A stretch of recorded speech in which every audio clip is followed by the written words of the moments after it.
من الحاجات المزعجة واللي بتأثر على الحياة الشخصية والعملية، واللي بتكون سبب في نقص الإنتاجية وتغيير المواعيد اليومية، وكمان سهل جدا انتقال العدوى للموجودين حواليك. الكحة بتنقسم لنوعين: كحة مصحوبة ببلغم أو كحة جافة.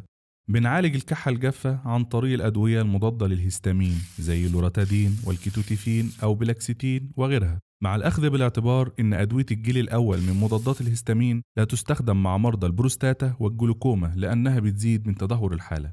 وكمان بنستخدم الأدوية اللي زي ديكستروميثورفان واللي له تأثير مشابه للكودايين في تخفيف حدة السعال وعلاج الكحة الجافة، ولكن العلاج ده لازم استخدامه يكون تحت إشراف طبيب وبوصفة طبية. وكمان الديكستروميثورفان لا يستخدم لأقل من 6 سنوات، ولا يستخدم لمرضى الربو والحساسية.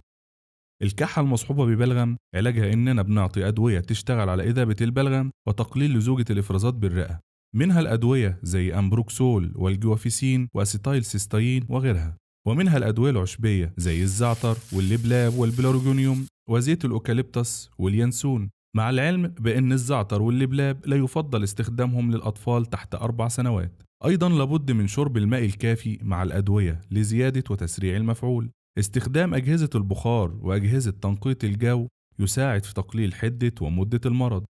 طبعا يجب استخدام العلاجات المكملة والمعززة للمناعة زي مصادر الفيتامين سي والزنك، واللي ليها دور كبير جدا في تحسين كفاءة الحويصلات والشعب الهوائية في طرد البلغم والأجسام الغريبة. العسل والبروبوليس مهمين جدا في تخفيف حدة الأعراض وتقليل مدة الإصابة، خصوصا لو كان مصحوب بالتهاب الحلق.